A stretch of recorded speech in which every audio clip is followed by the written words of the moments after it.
I believe that you've been a Unitarian minister. Can you tell us about your work as a minister? Well, it was I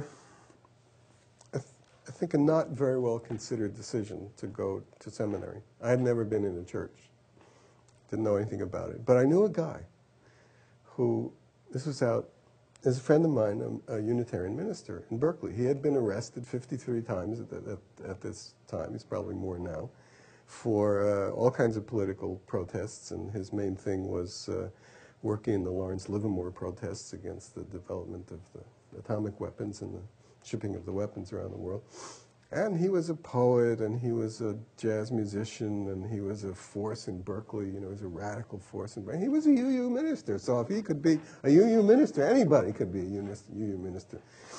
Even an atheist Buddhist Jew could be a UU minister.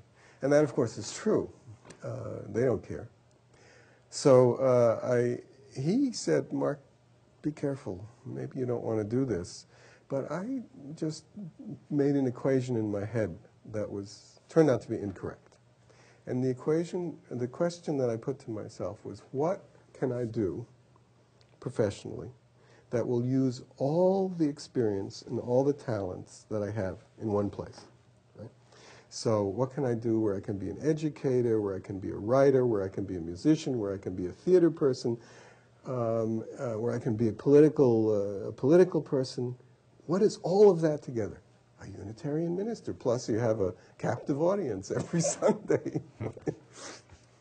So I looked at some catalogs of the Unitarian schools, and Star King in Berkeley looked terrific, just wonderful. It looked like a really post-revolutionary organization. It looked like Goddard looked, except without druggies, and with grown-ups and no drugs. So I went to Star King, and I was there for 2 years, and I became an ordained UU minister. And I was fired from the first 2 churches that I was employed at.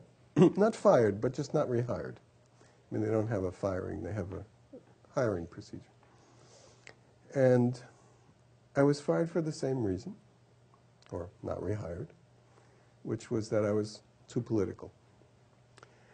And that is partially my inability or my inadequacy as a manipulator, because this guy in Berkeley is way, as political as I am, and he's survived in the church for 50 years. And Gary Kowalski here is as political as I am, and he's made it through. I just didn't have the skills to bring a congregation behind me. What I did was, by bringing up a lot of these political issues, create in the church, it's sort of like the books. It's like exposing hidden stuff, giving sermons about things that you might think is valuable, but let's look under the stone. That would create in these small congregations some people who were for it or for me, and some people who were against it, whatever I was saying, or against me, and then those people would be against one another, and the whole family of the congregation would be, they would introduce conflict, and they didn't want that. They didn't want conflict. And so what's the easiest way to get rid of the conflict is you get rid of the conflict creator. I don't know really how to do it otherwise. I think it's not as crucial in a big church where there are lots of factions already and a whole history of ministers that did things differently. But when you're the first minister in a small congregation, it's a different dynamic. So I couldn't figure out how to do it. And so I thought, well, this is not for me, or I'm not for them. But I don't regret it at all. A lot of what would have been sermons are in the books. I still go back to my sermons to look for material that goes in the books. Seminary was as terrific as I thought it was going to be.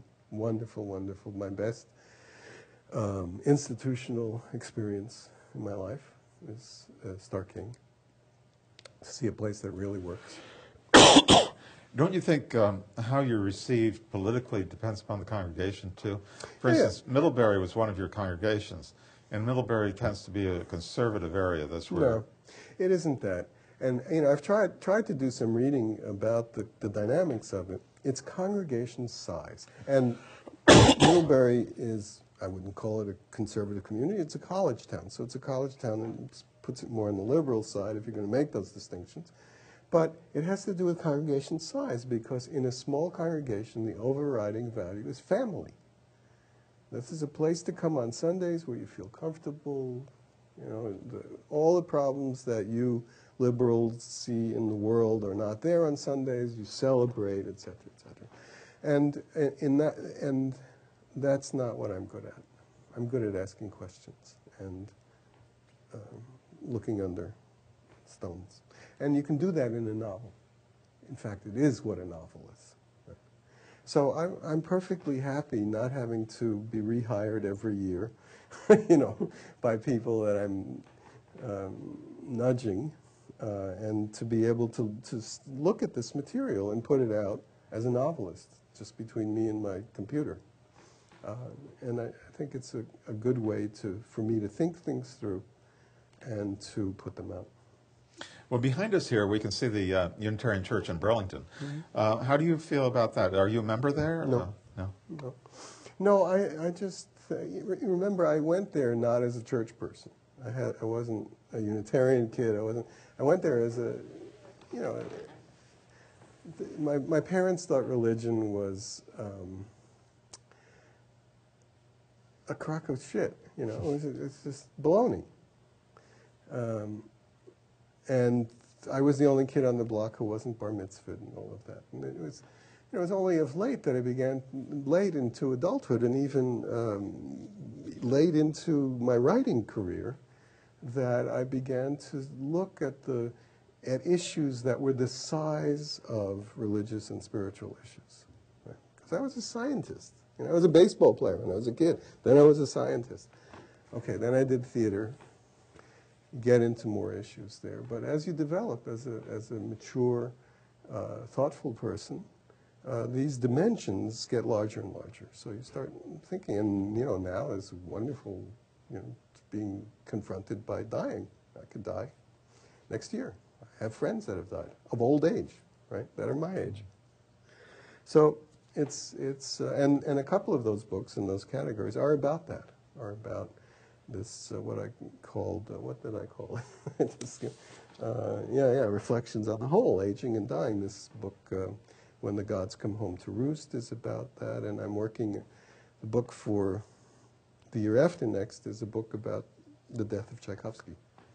And it's basically a book about death and about the death of an outsider in society who had a hidden life. He was homosexual, and he wasn't very closeted. And it's an interesting character. Well, you're not any older than I am, I don't think, and I don't consider myself old.